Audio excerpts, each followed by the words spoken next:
आतंकी साजिश पर बनी फिल्म केरला स्टोरी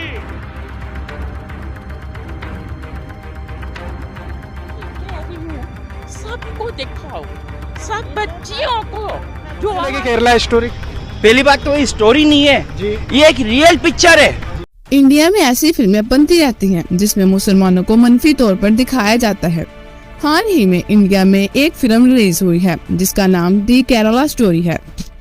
आज हम बताएंगे कि इस फिल्म में ऐसी क्या खास बात है कि इंडिया में RSS के लोग इस फिल्म की फ्री टिकट बांट रहे हैं, तो दूसरी तरफ इंडिया के वजीर आजम नरेंद्र मोदी इस फिल्म की प्रमोशन कर रहा है।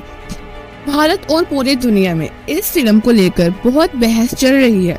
आखिर इस फिल्म में ऐसा क्या है कि BJP और RSS के लोगों ने इसे 5 मई को रिलीज होने से रोककर पहले इसको पूरे मुल्क में प्रमोट किया।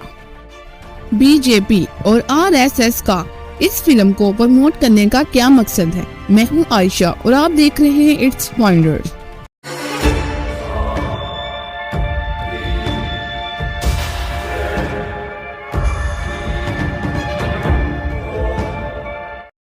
वीडियो शुरू करने से पहले बात करते हैं एडोल्फ हिटलर की। आज से तकरीबन 100 साल पहले हिटलर ने एक किताब लिखी, मेन कॉफ यानी मेरी जद्दोजहद। इस किताब में इन्होंने बताया था एक प्रोपोगेंडा तकनीक के बारे में जिसका नाम था बिग लाई।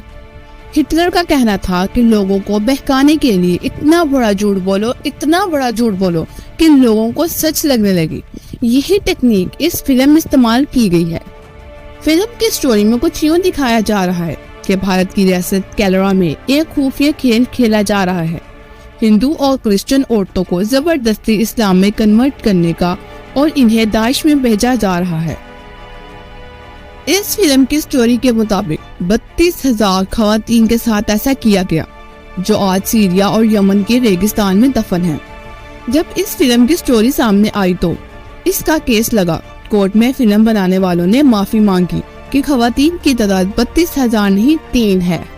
फिल्म का बजट 15 से 20 करोड़ है और सूरत हाल ये है कि 8 करोड़ इस फिल्म ने पहले ही दिन कमा लिया है।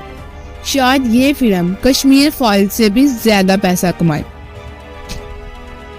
केरला की रियासत में अदाद-ओ-शुमार के मुताबिक 98% पढ़े लिखे लोग हैं और BJP की वहां पर 0 सीट है और इलेक्शन से पहले BJP और नरेंद्र मोदी का इस फिल्म को प्रमोट करने का मकसद सिर्फ मुसलमानों को बदनाम करना है कि देखिए ये मुसलमान जबरदस्ती हमारी औरतों को मुसलमान बनाकर भारत के खिलाफ इस्तेमाल कर रहे हैं। बस ये एक मकसद है इनका इस फिल्म को बनाने और प्रमोट करने का। ये फिल्म टोटली फेक है और एक मन घड़त कहानी पर मबनी है जिसका सच्चाई से कोई ताल्लुक नहीं। अगर फिल्म की स्टोरी में थोड़ा सा भी सच है तो ये भारत की इंटेलिजेंस एजेंसियों और हुकूमत पर एक सवालिया निशान है कि इतने बड़े पैमाने पर अगर भारत में ये काम हो रहा है तो इनको पहले खबर क्यों नहीं हुई।